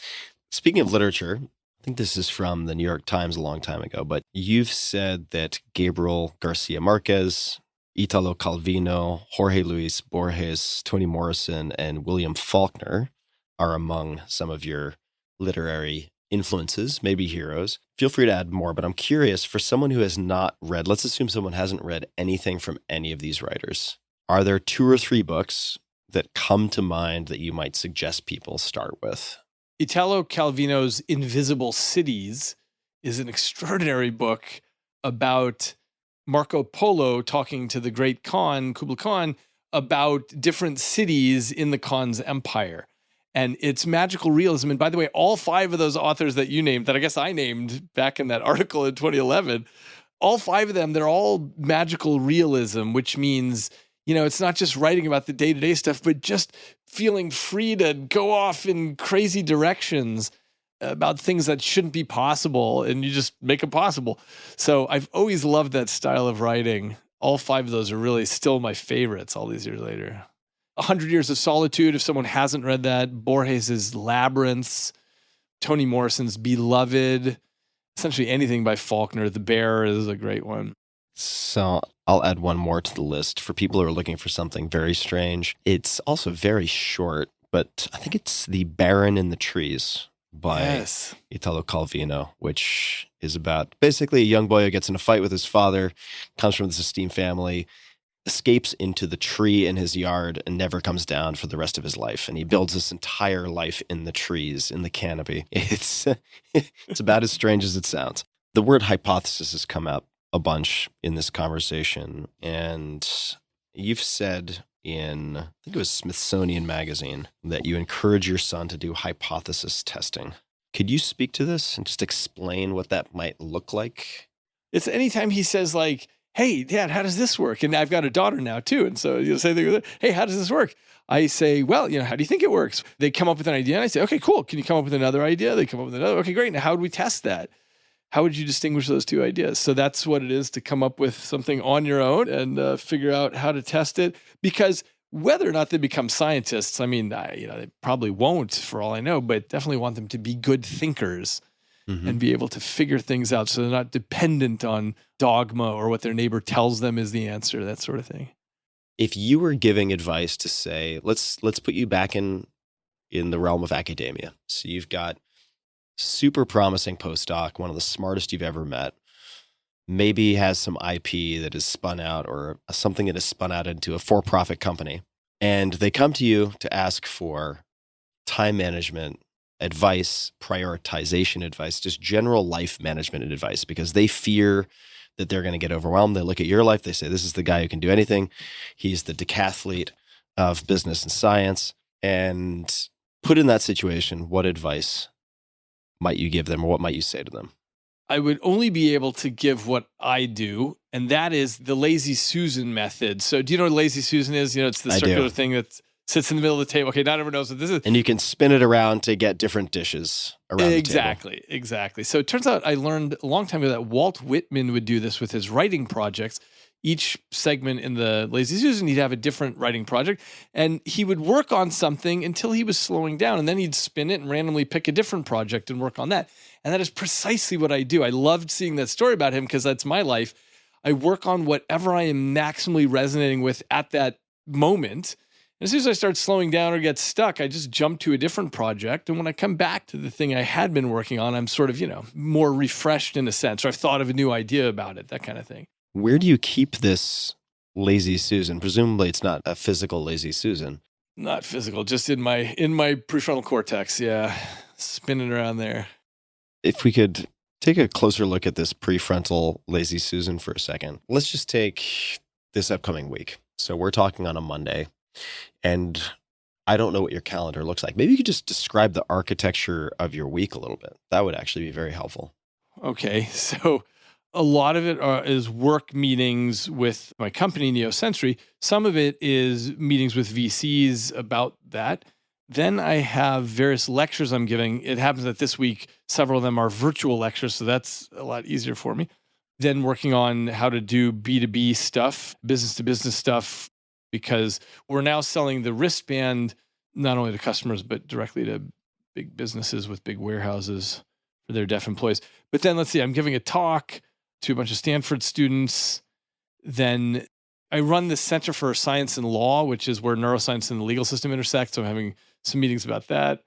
I also just finished a book about, this is a little embarrassing because it's so unusual. It's so different than anything else I've written, but it's a young adult book. Or middle grade, but it's about a brother and sister team who solve mysteries like Hardy Boys or Encyclopedia Brown, but all the mysteries have to do with the brain. So it's really, I think, educational and lovely. So I'm having a meeting about that. And then it happens that tomorrow's my birthday. So unfortunately, happy birthday. Thank you. Unfortunately, I'm looking at my calendar. It turns out I have zero time on my calendar to do anything that would resemble birthdayness. But maybe that is the quintessential David Eagleman birthday, is a calendar that's completely full. That sucks. Then I teach neuro law at Stanford on Thursday. Then I'm having dinner with a startup that I'm advising. Then I'm doing my podcast actually twice this week. On Tuesday and on Friday, I'm doing like a 3-hour recording session. Okay. So this is very helpful, a glimpse behind the curtain. And what I'd love to know is if you had to pick something in there to use as a hypothetical with the Lazy Susan, is there anything that you could walk us through? So let's say you're getting ready to do the podcast, you're prepping for hours, and you're just like, you know what? I am fucking exhausted. And it's my birthday. I don't want to be doing this right now. Is that the type of case that you might have, or then you would switch to something else? In which case, which is not to throw the podcast under the bus, it's just to say, I'm trying to find something where you're not fully obligated to other people. Because I imagine when you're in a Zoom meeting, if you're 30 minutes into 60 minutes, you're probably disinclined to be like, you know what, guys, my heart's not in it. I'm going to focus on my young adult book that I'm working on. But is there anything in this week where you might be able to hypothetically describe how the Lazy Susan might work? Unfortunately, the Lazy Susan can only get spun on the weekends or something when there's opportunity to think. This week happens to be a pretty tough one, so I'm constrained at every moment, and I just have to perform. But the Lazy Susan comes in when I say, wow, I've got a 4-hour chunk, and I'm going to sit down at IHOP. By the way, I've written all my books at IHOPs. I don't know why, but I love... I love that. Bottomless, it's bottomless coffee, and it's quiet. It's not like a Starbucks where attractive people are walking in and out all the time, whatever. It's just like quiet and boring. You can just drink coffee and write. But that's where I spin it, because what happens is I'll work on something, and then I'll say, oh, yeah, I really want to get to this other thing, and so I'll spin it and do the other thing. And yeah, that makes sense. Do you think about how much of that solo time you want to block out on a weekly, monthly, quarterly, annual basis, anything along those lines? Because I would imagine otherwise it's a slippery slope and you end up committed to a large chunk of your waking life involving other people. So there's a social pressure, expectation that you will not cancel or move things around. So it maybe creates a degree of inflexibility. Do you think about that? Yes, I do think about that all the time. And I really admire, Tim, your 4-hour work week as an example. I'm working on the 400-hour work week, and it sucks because I'm totally constrained on all fronts. You seem to be having a good time. I'm having a good time, and it's my own fault. And my wife accuses me of, I choose it, obviously. The thing is, I can't resist new shiny objects. So every time some student says, hey, I want to start a company, will you help me and be an advisor? I'm like, heck yeah, that sounds amazing. And I do that. And every time I come up with a new idea for a screenplay or a book or whatever, I'm like, that's the greatest idea. And I jump in on it. So you may not want to start a venture capital firm. Just you'll end up saying yes to everything. It's actually one of my mentors, Ed Schau, incredible entrepreneur, also was a competitive figure skater, then a congressman, and took a couple of companies public. He taught computer science. I think he was the first or maybe the second to ever teach computer science at Stanford. And he tried to become a venture capitalist. He did become one at one point. And he realized, I'm not any good at this. I get too excited. I just say. Let's talk about Livewired. And this question was cued for me in a way by Annika Harris, who's an incredible writer and has written a lot on consciousness, the topic we covered at the very beginning of this conversation on some level. Infotropism, am I getting this term right? Could you walk us through the premise of Livewired, the reason for writing it, and then unpack infotropism, if you wouldn't mind? Okay, so Livewired in general is about this issue of how you can't really think about the brain like hardware or software, but instead it's what I call liveware, where it's reconfiguring itself all the time. This thing I mentioned earlier, brain plasticity. So, there's something like 30,000 papers a year coming out on brain plasticity now, but I wrote this book to sort of synthesize and build the framework for understanding what it is for the brain to, absorb the world around it and do that. But what I surfaced that way were some principles that were interesting to me. And one of them is about, infotropism is a term that I coined about what the brain is trying to do at all times. It's reconfiguring its circuitry so that it can maximize the information that it brings in from the world. So just as an example, if you're watching a waterfall, we've probably all had the experience. You're staring at a waterfall for a while, and then you look over to the rocks and trees at the side, and it looks like everything's moving up. This is called the motion after effect, where you see motion moving in the opposite direction. I make a long argument, but I'll just say in a sentence here that what the brain's trying to do is say, okay, I'm going to reset my zero.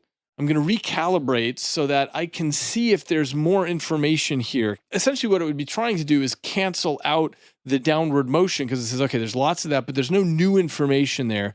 So I'm trying to cancel that out, and it does it by, having this upward motion. There's more sophisticated arguments about how it does this neurally, but it's doing that to maximize the information. Same if I change the color of the lights in the room.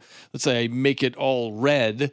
Your brain will quickly stop seeing the red, and it will adjust itself so that it's seeing other things so it can maximize what it's pulling out at all times. So of course, this if you put on, let's say, yellow sunglasses or something, everything looks normal after a moment.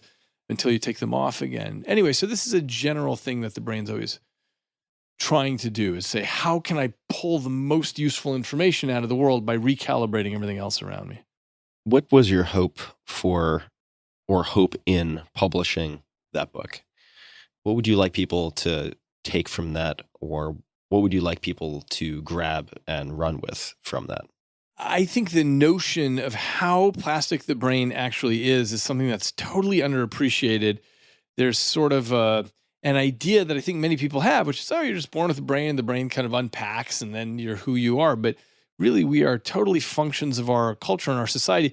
And one of the things that's amazing to me is, like, imagine, Tim, that you and I were born, 10,000 years ago, exactly the same DNA, but we wouldn't be anything like what we are now. We, even though with the same DNA, we might look vaguely like we do now, but my God, the culture, everything we're pulling in would be so different. And that's what actually shapes a human being. I actually started off the book with a quotation from Heidegger, who says, every man begins life as 10,000 men and dies as a single one. And what that means is, you've got all this potential, all these directions you could go in your life, but as you move through life and you make choices and stuff happens to you, you end up as exactly who you are. Yeah, I'm looking at Martin Heidegger. I just wanted to find it. Tell me if this sounds right to you. Anyone can achieve their fullest potential. Who we are might be predetermined, but the path we follow is always of our own choosing. We should never allow our fears or the expectations of others to set the frontiers of our destiny. And then there's the pop-up to continue with Facebook. Thank you, Goodreads. They come back. Your destiny can't be changed, but it can be challenged. Every man is born as many men and dies as a single one. Right. Nice. So let me ask you then about just a thought exercise. If we look through the telescope into the future, probably the scrying ball, look into the scrying ball and try to figure out what might be coming down the pike. Knowing what you know and having the breadth of exposure that you have within science and outside of science, let's just say in the next 10 years, the next decade, what current assumptions about the brain, perception, or reality do you think potentially going to be overturned, or that might be ripe for challenging? Is there anything? I think the main thing has to do with technology as opposed to theoretical ideas. So what I mean is, we've got plenty of theoretical hypotheses all about how the brain might be working and so on, but we actually don't have any good technology for measuring what's going on inside the brain. So, we've got brain imaging where you see these fancy images of brains with, false color images on it and so on, but it's really crude. That's fMRI. That's just measuring where the blood flow goes, and you're measuring cubes of millions and millions of neurons at once. And all you can say is, oh, there was some activity there somewhere in that cube. So what we really need is a technology that allows us to measure the spiking activity of every neuron in the brain, let's say 86 billion neurons all at once in real time, ideally, and then do massive computational analysis of that to understand what is the language of the brain. Somehow we know it involves these spikes, but we haven't cracked the neural code yet. So in the same way that Francis Crick and James Watson cracked the genetic code, it's A, C, T, G, and the whole thing is just about keeping the order of the base pairs, and all the rest is just housekeeping. We haven't figured out what the neural code is yet. So what we're facing, I don't know if it'll be 10 years, hopefully, maybe it'll be 20 or 100, but what we're facing is a giant leap in understanding that we know is coming, but we just don't have the trick cracked yet. So that's one thing. Was your question about any kind of invention or neuroscience in particular? It could be broader than neuroscience, but I was thinking related to the brain, the mind, perception, really anything that checks any of those boxes, but we can go beyond that. What I find so mesmerizing and frustrating about humans, and of course I'm one of those, so I put myself in the same group, is just how certain we are at so many points. And I know you have quoted Voltaire before as saying, uncertainty is an uncomfortable position, but certainty is an absurd one. But if you look back, especially in the history of medicine, let's just say, at how certain humans are, including, let's just call them top specialists in any given field, that what they know to be true or think to be true is true. And then it gets overturned, and then it gets overturned again, and then it gets overturned again, which is not to create a sort of relativism that we can't know anything. I think that's sort of a learned hopelessness that's not very helpful. But I'm wondering, sort of as someone who has experience as a practitioner of science, also an observer of science, a communicator of science, a deep thinker on these subjects, what might be worth stress testing, or things that we currently take to be true that may in fact not be true? It doesn't need to be contained to neuroscience, though. This is the beauty of science, is that it's always willing to knock down its own walls. Mhm. And so this is what the scientific method is about. And it's the most special thing that humans have ever done, because everything else is about, how do I sort of establish my throne and I set this up and no one can question this. But there's nothing in science that isn't vulnerable to getting knocked off its pedestal. And so, in fact, much earlier in the podcast, when you asked me about my view of consciousness, whether it's an emergent property or whether consciousness is a fundamental, who the heck knows? And I think as you get older and more mature as a scientist, you feel like, okay, I don't know. We'll see. We'll do experiments. We'll figure it out. But there's no need to pretend certainty on things. And in fact, that's always driven me crazy. And one thing I know, I walked into a bookstore, this is many years ago, about the time that Sum came out, actually. Walked into a bookstore and there was a table of books on the front, and one was by religious fundamentalists, one pile, and the other pile was by the neo-atheists. And the table was set up as like, this battle between these. But as you know from reading Sum, it's all about shining a flashlight around the possibility space. It's all about saying, God, who knows what's going on here? Let's just make up a bunch of stories. Let's make up 40 stories, and we can make up 400 more. And so that idea, you may know this, but years ago I proposed this new movement called Possibilianism, which really caught on and actually is still moving around the planet. Well, but the idea with Possibilianism is avoiding committing to something with certainty if you don't need to. And really, this is just an expression of the scientific temperament.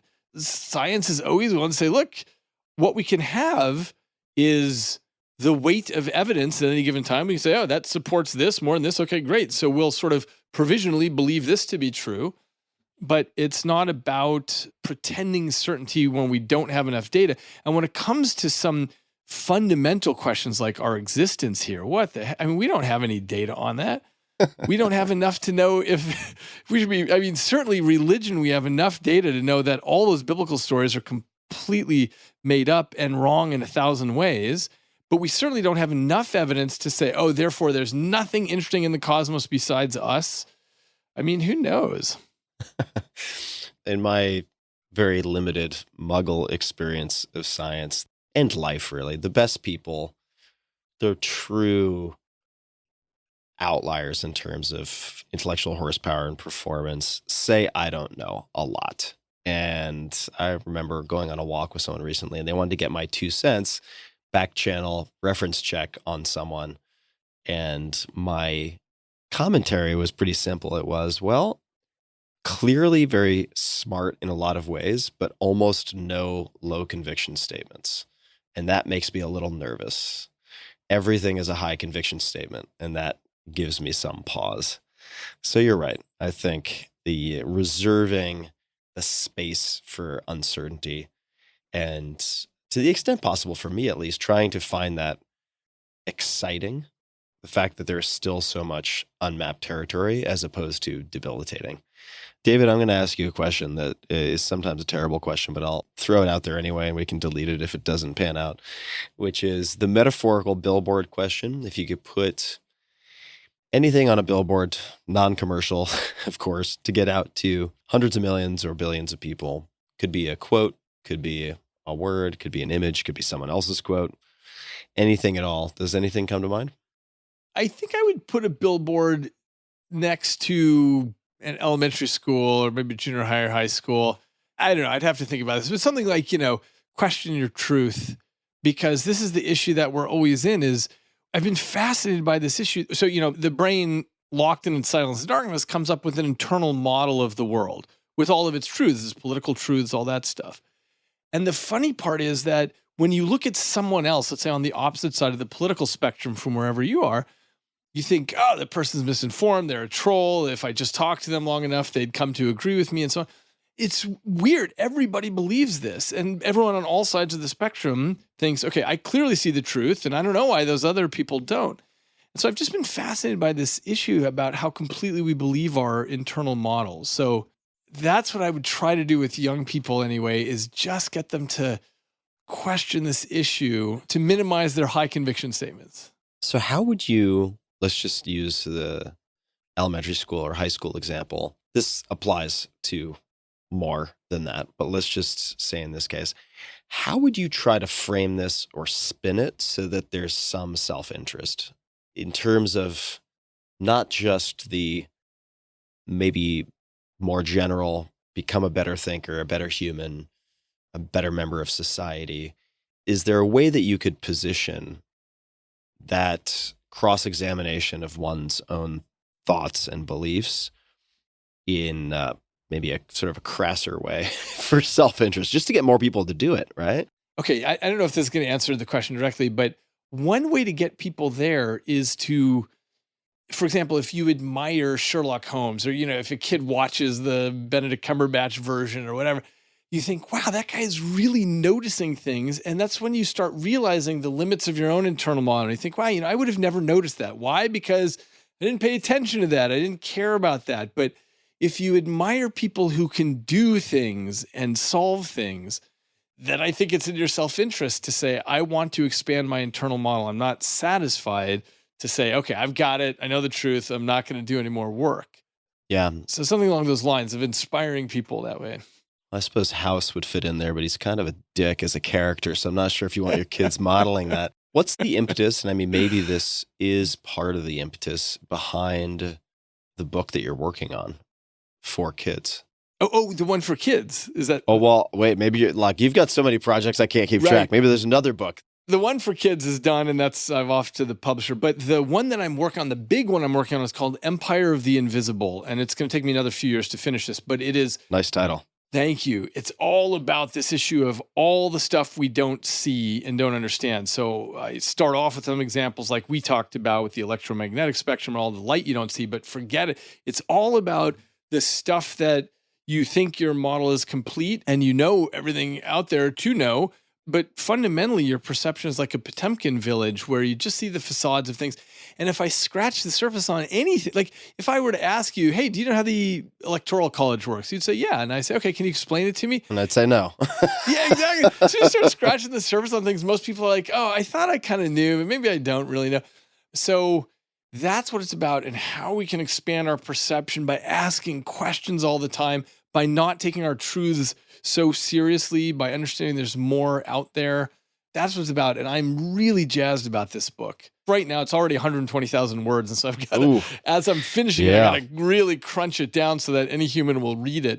Yeah. So for people who don't make any sense of word counts, I mean, I'd say a lot of books that get published are around 50,000, 60,000, something like that. Yeah. So you're 75 is my typical. Yeah, exactly. 75. How many words was some?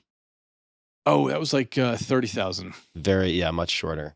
Yeah. I wonder if, just to bring up the term that one cannot escape these days, but I wonder if AI in the cultural conversation context, as people learn more about AIs, plural, and large language models and training data, if more people will become aware of their own blind spots, since we all have our own training data. Yeah.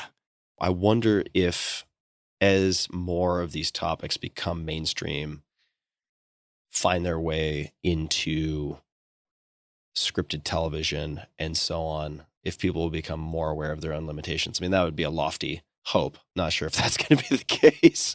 I love it. I'm not sure I see how, though, because we're still stuck in our internal models.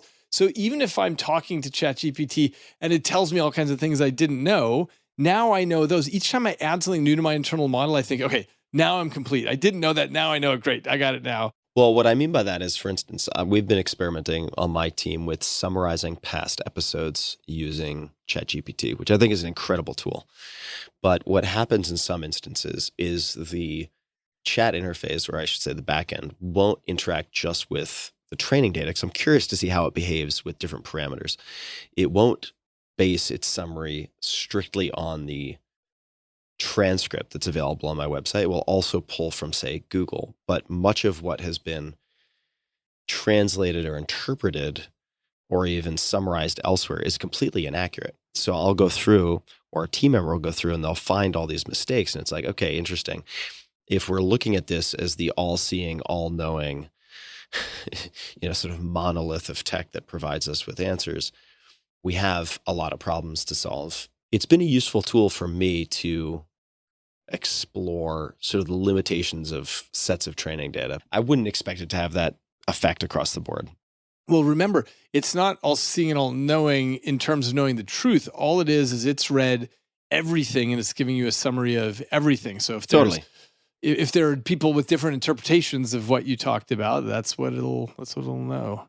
Yeah, but it'll serve it up as a summary, but we don't need to belabor the point. It's just I found it to be an interesting exercise. So let me ask this, and this is in some exploratory bullets that I have listed in front of me that I was hoping to get to. So the one that I would love to talk about before we start to wrap is how to make it seem as though you're living longer. And perhaps you could provide a little connective tissue to this and context. In reading about your history, the story of the construction site when you were 8 years old also, I thought, gave a very interesting case study, perhaps, of how perception of time can differ depending on what you're experiencing. But where do you think it would make sense to take this? So when I was a kid, I fell off of this house under construction and I fell 12 feet and it seemed to take a long time. And I got really interested in this issue of, does time run in slow motion when you're in fear for your life? I mean, I got interested in that question once I became a neuroscientist and had grown up. And so I did this experiment, I think you know about this, where I dropped people from a 150-foot tall tower in free fall, falling backwards, and they're caught in a net below. And I measured the speed of their perception as they're falling, because everybody either has this experience or knows somebody with this experience where they get in a car accident, things seem to run in slow motion and they can report all these details of what happened. Anyway, long story short, it turns out that the whole thing is a trick of memory. People don't actually perceive faster during a scary event. It's just that they lay down more memory. So when they read this back out, they say, what just happened? What just happened? It seems like they've got much more memory than they would in normal circumstances. So they say, I watched the hood crumple and the rear view mirror fall off and the expression on the other guy's face and the blah, blah, blah. Okay. So anyway, that got me thinking about this issue about how we lay down memory. And it turns out that we touched on memory a while ago, but most things in your life you do not remember. The number of cracks in the sidewalk and who was wearing what and what was on the menu on the wall. We just don't remember almost everything, because the job of memory is to write down stuff that matters, that's emotionally salient or informationally relevant. And so you're just writing down this tiny fraction. But anyway, when you're estimating how long it's been since some event, the way you estimate that is by drawing on the footage that you have, saying, oh, well, this happened, this happened, this happened. Okay, so that must have been 2 months since I saw my friend, or it must have been 2 years since I saw this other person, that kind of thing. So anyway, this was a whole bunch of research in my lab over the course of a decade that came together. But the point is, if you're laying down richer memories, you won't necessarily live longer, but you will make it seem as though you've lived longer, because when you're asking what just happened or how long has it been, you've got more data, more footage to draw on. And of course, we all know this feeling when you go on some super exciting trip on the weekend and you come back and you're back on a Monday, you think, oh my gosh, it's been forever since it was Friday. There's so many things that happen.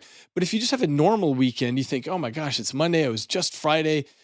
There's nothing to write down. And so you don't feel that there was much duration that happened there. So this is why I think one of the most important things in life is about seeking novelty and always putting yourself in new situations such that you're laying down dense memories. The last thing I'll say on this is, when you get to the end of a childhood summer, it seems that the summer lasted forever, and it's because everything is new. So you're writing stuff down in your memory. But when you're older, you've seen it all before, and you get to the end of a summer and you think, wow, I can't believe it's over already. I don't really remember it at all. It seems as though the summer didn't last long. So is it fair to then take from that the key criterion for rich memory as novelty, doing new things. Exactly. And, by the way, this is one of the tiny silver linings to the pandemic, which otherwise sucked. But the one interesting part from the point of view of brain plasticity was that it knocked all of us off our hamster wheels, and we were finding that the world wasn't what we expected. It was just unbelievable. Like if we had talked in 2019 and said, hey, could this ever happen? We'd say that's a great sci-fi story, but there's no way that it would be that weird. But it was actually that weird. And we all locked ourselves in our houses for 10,000 years. And so this is the kind of thing, when you go to the store and there's no toilet paper there on the shelves, it takes your internal model and it totally says, whoa, I didn't even know that could happen. You start thinking about supply chains. You start thinking about how the world works. You're thinking about, wait, is the barber shop going to be open? Can I get a haircut during pandemic? Is this coffee shop going to be open? I mean, it just forced us to think about the world completely new. And I think if 2019 had continued and it had just been the same old world, we'd actually be less smart in a sense because our internal models just would have never gotten challenged in that way. Here's my idiothesis, which is an idiotic hypothesis. I think that I come up with these a lot, but I think that we might actually see a tiny decline in dementia some decades from now, just because we had this opportunity in the middle of our lives to actually kind of restructure everything and have to rethink everything going on. Did you say idiothesis? Yeah. So what other idiotheses do you have? Are there any that come to mind? 2 a day at least. Yeah, really stupid hypotheses that might just be right, but they could just as well be wrong. Maybe I would define an idiothesis as the kind of hypothesis where I'm not really attached to it enough to, fight and die for it, but it's interesting enough that I'm going to keep an eye on it and see if I can collect data on it. I love this term, and I love the idea of sharing some of them, because I imagine that you might come up with a lot of hypotheses that might be in some fashion worth examining, because you're also not applying pressure to yourself to sort of identify all the scaffolding, apply all the constraints and the filters and so on. Okay. Idiotheses. I'm into it. So David, people can find you on Eagleman.com, certainly on social, David Eagleman on most things, TikTok, Dr. David Eagleman, and we'll link to everything in the show notes, so books and so on. People can find your new podcast, Inner Cosmos, with David Eagleman, I imagine wherever fine podcasts are to be found. Quite right. And you have many books. I started with some. I think it's a great book, but people can start anywhere. Is there anything else that you would like to mention, call attention to? Any formal complaints you'd like to lodge publicly? Anything at all that you would like to add before we wind to a close for this conversation? I can't think of anything else. That's great. I think we covered a lot of ground. All right. Sounds good.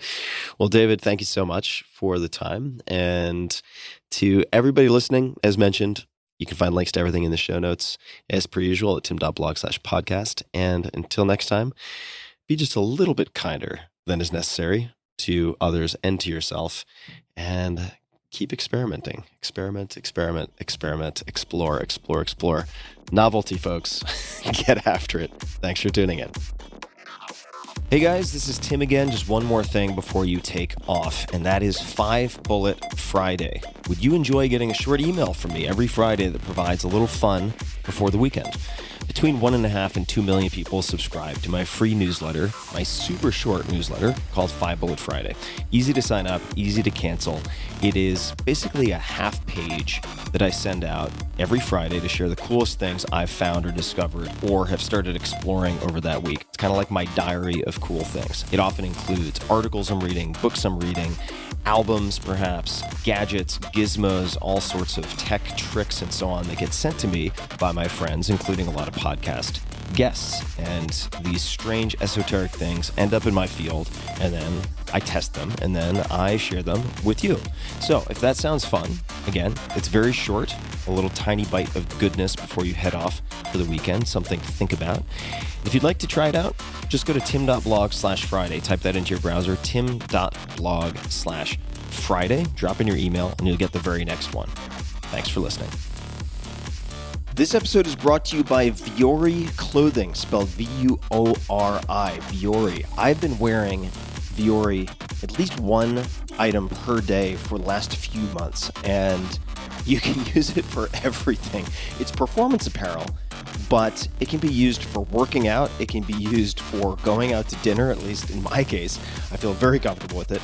Super comfortable, super stylish, and I just want to read something that one of my employees said. She is an athlete. She is quite technical, although she would never say that. I asked her if she had ever used or heard of Vuori, and this was her response. I do love their stuff. Been using them for about a year. I think I found them at REI. First for my partner, t-shirts that are super soft but somehow last as he's hard on stuff. And then I got into the super soft cotton yoga pants and jogger sweatpants. I live in them and they too have lasted. They're stylish enough I can wear them out and about. The material is just super soft and durable. I just got their Clementine running shorts for summer and love them. The brand seems pretty popular, constantly sold out. In closing, and I'm abbreviating here, but in closing, with the exception of when I need technical outdoor gear, they're the only brand I've bought in the last year or so for yoga, running, loungewear that lasts and that I think look good also. I like the discreet logo.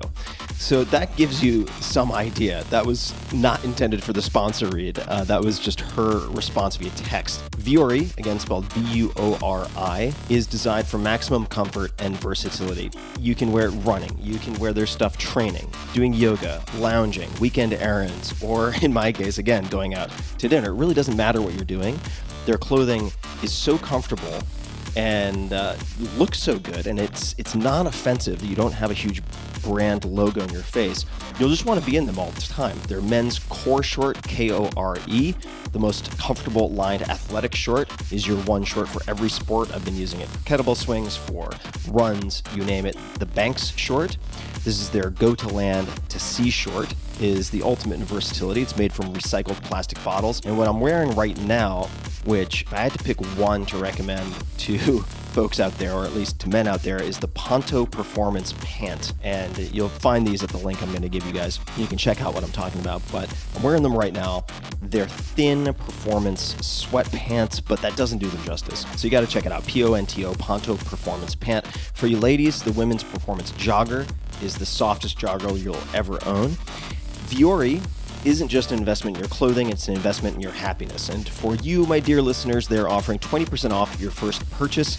So get yourself some of the most comfortable and versatile clothing on the planet.